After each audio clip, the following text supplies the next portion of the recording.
दोस्तों, क्या आप जानते हैं कि एक ज़माना था जब ईरान और इसराइल दोनों दोस्त हुआ करते थे। हाँ, बिल्कुल सही सुना। 1979 के पहले तक ईरान शाह के अंडर इसराइल को रिकॉग्नाइज करता था, जबकि बाकी मुस्लिम देश उसे एनिमी मानते थे। ऑयल का ट्रेड, मिलिट्री कॉपरेशन और हत्ता की जॉइंट वेपन्स प्रोजेक्ट तक दोनों के बीच में चल रहे थे।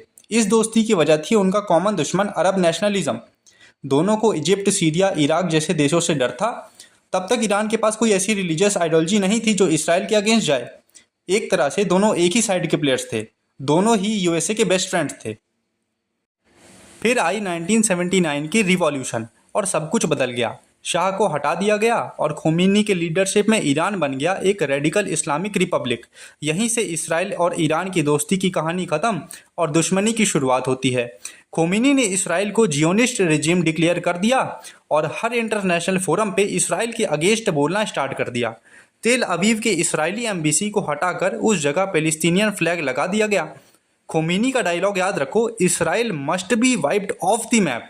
तब से लेकर आज तक ईरान का ऑफिशियल स्टांस है कि इसराइल से दोस्ती नहीं, सिर्फ रेजिस्टेंस होगा। अब ईरान ने डायरेक्ट वॉर से बचने के लिए एक नया तरीका अडॉप्ट किया, प्रॉक्सी वॉर। अपने खुद के सोल्जर्स भेजने की जगह दूसरे मिलिटेंट ग्रुप्स को सपोर्ट करना शुरू किया। सबसे पहला था हिजबुल्लाह, जिसे 1982 में बनाया गया लेबनान में ईरान के पैसों और ट्रेनिंग से। इसके बाद हमास और इस्लामिक जिहाद जैसे ग्रुप्स भी ईरान के टूल्स बन गए। सुसाइड बॉम्बिंग, गुरिल्ला टैक्टिक्स और इसराइली आर्मी पे छुपकर अटैक, ये सब प्रॉक्सी वॉरफेयर का हिस्सा था।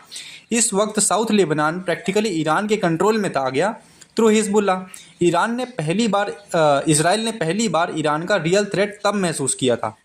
देखिए, सन 2000 में ईरान का एक और प्रोजेक्ट दुनिया के लिए हेडेक बन गया था। वो था न्यूक्लियर प्रोग्राम। जब 2002 में एमईके ग्रुप ने नातांज और अराक के सीक्रेट न्यूक्लियर साइट्स का भांडाफोड़ किया था, तब सबको समझ आ गया था कि ईरान कुछ बड़ा प्लान कर रहा है। तो इसराइल ने इसे डायरेक्ट एग्जिस्टेंशियल थ्रेट माना था। तब से साइबर वॉरफेयर पहली बार शुरू हुआ। तो 2010 में स्टक्सनेट वायरस लॉन्च किया गया था, जिससे ईरान के सेंट्रीफ्यूजेस डिस्ट्रॉय हो गए थे पूरी तरह, और पैरेलली उनके साइंटिस्ट मिस्टीरियसली मारे जाने लगे थे। और JCPOA डील के टाइम पर भी इसराइल ने ये कहा था कि दिस डील इज़ डेंजरस। तो इसके रिप्लाई में ईरान ने कहा था कि उन्हें एनर्जी चाहिए जिसके लिए ये डील हो रही थी। तब इसराइल ने ये कहा कि ये बॉम्ब बना रहा है। दोस्तों, 2011 के बाद सीरिया बन गया एक open battlefield, Iran versus Israel. Iran ने अस्साद को सपोर्ट किया फुल मिलिट्री पावर के साथ, जबकि इसराइल ने ईरान के वेपन्स, कॉन्वॉयज और बेसिस पे लगातार एयर स्ट्राइक्स किए थे। हिजबुल्लाह, जो पहले से ही डेंजरस था, वो और स्ट्रांग हो गया। 2020 में जब कासिम सोलेमानी, ईरान का top general, US drone strike में मारा जाता है, तब रिपोर्ट आती है कि इसराइल ने भी इंटेलिजेंस में मदद की थी। सीरिया, इराक, लेबनान, सब जगह एक शैडो वॉर चल रही थी, जिसमें इसराइल और ईरान डायरेक्टली टकरा रहे थे, पर ऑफिशियली कभी भी वॉर अनाउंस नहीं हो रही थी। अब हम आते हैं सबसे एक्सप्लोसिव फेज पे। अप्रैल 2024 एक इसराइली एयर स्ट्राइक दमास्कस के ईरानियन कॉन्सुलेट पे गिरती है और ईरान के 7 IRGC ऑफिसर मार दिए जाते हैं, इंक्लूडिंग टॉप जनरल मोहम्मद रिजा जाहिदी। बस ईरान का पेशेंस यहीं टूट जाता है और 13 अप्रैल को ईरान ने 300 से ज़्यादा ड्रोन्स और मिसाइल्स फायर किए इसराइल पर। पहली बार इतना डायरेक्ट अटैक। लेकिन इसराइल के ड्रोन, आयरन ड्रोम ने काफ़ी मिसाइल्स इंटरसेप्ट किए और US, UK, फ्रांस ने भी काफ़ी हेल्प की।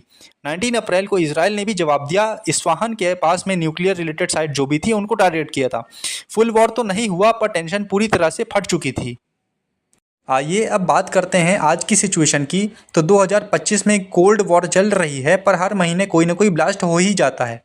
डायरेक्ट वॉर नहीं चल रही है, पर cyber attacks, drone strikes, proxy attack non stop हो रहे हैं। ईरान अपनी प्रेजेंस एक्सपेंड कर रहा है येमेन, इराक, सीरिया में। इसराइल के न्यूक्स अनडिक्लेयर्ड हैं, पर एस्टिमेट्स कहते हैं कि 80 से 90 वॉर हेड्स हो सकते हैं। ईरान के पास 3000 से ज़्यादा मिसाइल्स हैं। हिजबुल्लाह को $700 मिलियन हर साल मिलता है और हमास को $100 मिलियन। ये सब ईरान के पेरोल पे हैं। टेंशन कभी भी फुल स्केल वॉर में बदल सकता है। तो दोस्तों, सवाल ये है कि ये दोनों दुश्मन क्यों हैं? एक तरफ है ईरान, जो चाहता है जियोनिज्म को ख़त्म करना, अपना इस्लामिक रिवॉल्यूशन स्प्रेड करना और शिया एक्सिस बनाना। दूसरी तरफ है इसराइल, एक छोटा सा कंट्री जो हर तरफ से सराउंडेड है और ईरान जैसी बड़ी पावर को कंटेन करना चाहता है। तो ये राइवलरी सिर्फ दोनों देशों की नहीं, आइडियोलॉजी, इन्फ्लुएंस, न्यूक्स और मिडिल ईस्ट के पूरे पावर बैलेंस का खेल है।